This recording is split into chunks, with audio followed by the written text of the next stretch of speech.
This is the last article related to the energy cycle of COVID-19. The following was published in our blog on November 20, 2020.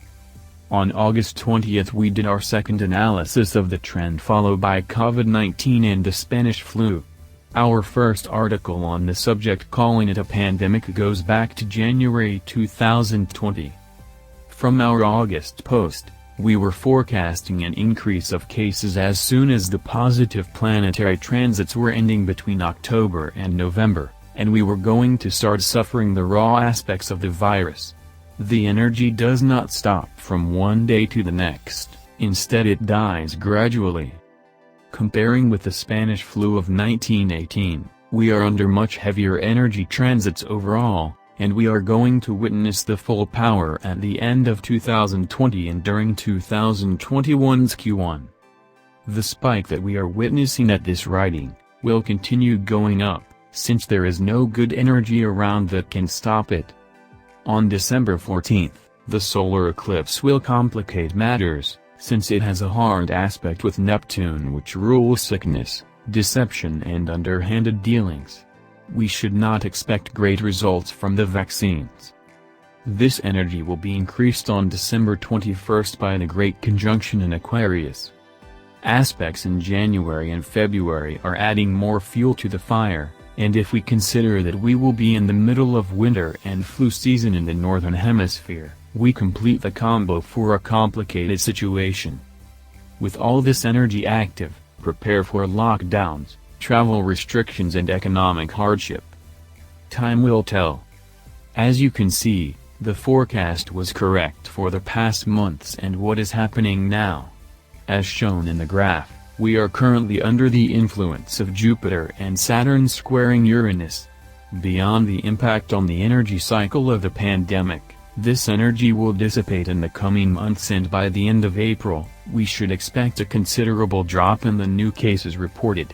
We could go back to a pseudo-normal life, at least in regards to the pandemic. Before getting to end of April, the squares mentioned are active, so we can expect social unrest against governments due to the restrictions imposed. The active energies speak of a clash against government power structures, the desire for the population to be free of restrictions and control. People don't agree to some measures took by governments, especially because of the poor results obtained so far. Considering the confinements, is clear that they did not work, since countries that completely lock up their population had a number of cases similar to others that remained open with certain safeguards. The same with the countries that had in-person classes at schools against online. By now is general knowledge that by the global results obtained in 2020, the confinement of healthy people does not work. We now understand that the decision of the confinement was a political decision and not a scientific one, since there is no study that supports such determination. Face masks are mandatory in some places but without any specification. Not all face masks are designed to prevent a virus.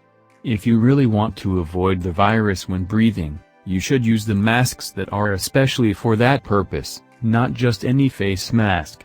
There are rules that just don't make any sense. People now understands the failure of very restrictive health policies, and the planetary energy of this moment is activating their discontent, provoking social unrest in different parts of the world. What should be clear by now by those who do not understand astrology, is that we travel within energy cycles marked by the planetary aspects, and things we experience are nothing more than the materialization of that energy.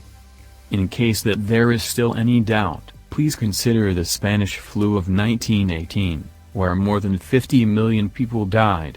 The pandemic disappeared the same way as it appeared without a vaccine, just like previous pandemics. It only dissipated when the energies that produced it were gone. The great difference between the numbers of victims in 1918 and now is the 100 years of advancement in medicine's technology and treatment, added to the increase in hygiene, good nutrition and better care taken by the population. In essence, the most vulnerable people to any sickness for obvious reasons are the elderly, weak immune system, and marginalized population who lack a balanced basic diet to support their immune system and have limited access to healthcare.